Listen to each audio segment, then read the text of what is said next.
Vamos a hablar de un tema muy importante que anunció el presidente Sebastián Piñera, que tiene que ver con el envío de un proyecto de ley para que las Fuerzas Armadas puedan colaborar en el resguardo de algunas infraestructuras críticas del país. Claro, podrían hacerlo, según dijo el presidente este día domingo, sin la necesidad de que el presidente firme un estado de excepción constitucional ni de restringir libertades públicas. Es más bien para poder asesorar de alguna u otra manera y asistir también a la labor de las policías. Estamos ya en contacto con el ministro de Defensa, don Alberto Espina, que nos acompaña esta mañana. Buenos días, ministro. Buenos días. Buenos días, Andrea. Buenos días, José Antonio. ¿Cómo están? Muy bien, muchas gracias. Nos gustaría primero conocer los detalles del proyecto y me gustaría preguntarle específicamente qué entiende el gobierno por infraestructura crítica. Bueno, el proyecto, como ustedes bien lo escribieron, tiene por objeto liberalizar, sacar carabineros desde el cuidado de la infraestructura crítica para los efectos que pueden realmente concentrarse en el orden público, considerando que estamos viviendo una situación extraordinariamente grave. Los saqueos, asaltos, incendios, robos continúan, se hacen por grupos muy focalizados, fundamentalmente grupos integrados por anarquistas o narcotraficantes, a los cuales se suman integrantes de barras bravas, y por lo tanto estamos frente a grupos muy violentos. Y lo que corresponde entonces es colaborar con carabineros para poder permitir que le den el derecho legítimo en una democracia a la ciudadanía, que es Entiendo, poder ministro, desenvolver sus actividades con normalidad. Sí, yo lo entiendo, pero volvamos a la pregunta. ¿Qué entienden por infraestructura crítica? Porque no sé si se va a incluir supermercados, farmacia. Uno entendería que eso no es infraestructura crítica propiamente tal. Por eso, desde la redacción del proyecto, ¿qué el gobierno define como infraestructura crítica que eventualmente está en riesgo? La infraestructura crítica es fundamentalmente todos los servicios básicos de atención a la ciudadanía. Agua potable, luz, comunicaciones, centros de gas, centros de distribución, fundamentalmente de alimentos. Eso es precisamente parte del debate legislativo que vamos a tener. En esta materia hay ya experiencia en el mundo en donde las Fuerzas Armadas colaboran en esta función, sin, como ustedes dijeron, restringir derechos ni libertad de las personas, pero vamos a restringirlo a aquellas zonas que son fundamentales para que se pueda hacer una actividad permanente y normal y que apunta a los servicios básicos: agua, luz, gas, transporte, medio de comunicación. Es decir, estamos hablando de infraestructura pública y privada. Infraestructura básica en Chile está compuesta en gran parte por medios que son públicos o privados. Lo importante es que podamos cuidar lo que son la atención diaria que tienen los chilenos en materia de recibir la electricidad, poder tener comunicaciones, poder realmente tener luz, en fin, desenvolver su actividad en forma ¿Y eso, ministro, normal. va a quedar claramente establecido en el democráticamente. proyecto de ley? ¿Va a quedar definido en ese Así. proyecto específicamente?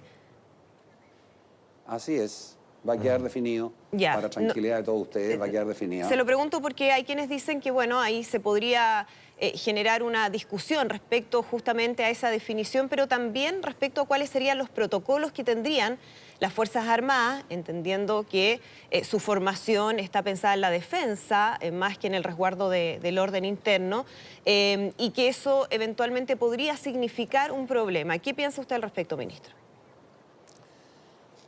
No, yo no creo que es ningún problema, porque las Fuerzas Armadas tienen unas reglas de uso de la fuerza.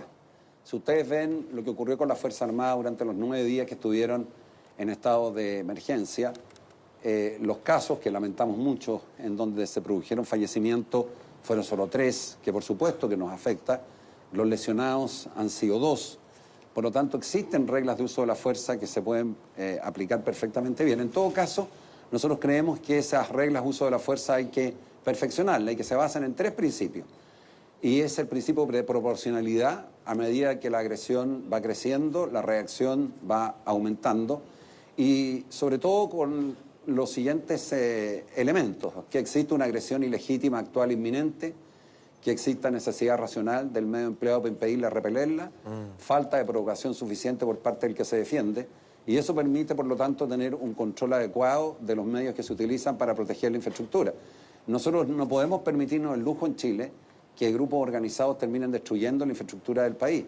Y eso es colaborativo entre la función que hace carabineros, investigaciones que están a cargo del orden público y la colaboración que puedan prestar en las Fuerzas Armadas con el propósito de que los policías se concentren fundamentalmente en lo que es el orden público y las Fuerzas Armadas se concentren en el resguardo de la infraestructura crítica. Ahora, ¿esa infraestructura crítica está en peligro? ¿Ustedes manejan información de que efectivamente podría ser atacada una planta eléctrica, una planta de procesamiento de agua potable, un centro de abastecimiento o, en fin?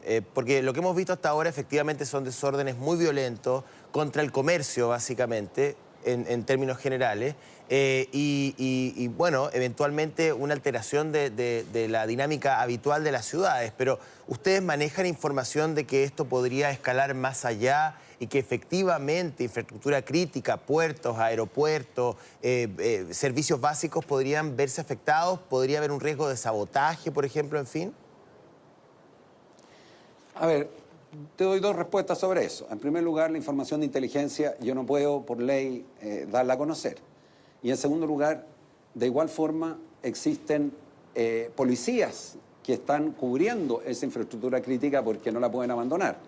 Por lo tanto, en cualquiera de las dos hipótesis, existe la conveniencia de que los policías puedan concentrarse en el orden público y no en el cuidado. Son más de 1000 policías, 1200 policías que están a cargo de cuidar la infraestructura crítica. Esto significa liberar a 1200 policías que podrían entonces quedarse en la calle manteniendo el orden público, que es un elemento esencial para la seguridad ciudadana y para el desenvolvimiento y el llamado que hace el presidente a la paz social. Y voy a decir otra cosa, nosotros esto lo hacemos por ley, porque esto tiene que ser un acuerdo del país. O nosotros seguimos permitiendo que el país sea objeto todos los días de destrucción, que no tiene nada que ver con las legítimas demandas que la ciudadanía plantea y que van por el cauce de la solución a los acuerdos sociales. Pero yo creo que hoy día a esta altura hay más que pruebas contestes, claras y categóricas de que los desmanos y los actos de violencia están haciendo un daño gigantesco a la seguridad del país, a la tranquilidad de la ciudadanía, y los chilenos, con quienes nosotros tenemos que pensar, tienen pleno derecho a pedirle a las autoridades que cumplan con su deber y al presidente de la República de garantizarle la seguridad a todos los chilenos. Bien, ministro Alberto Espina, muchísimas gracias por conversar con nosotros esta mañana. Buenos días. No, gracias a usted y que le vaya súper bien.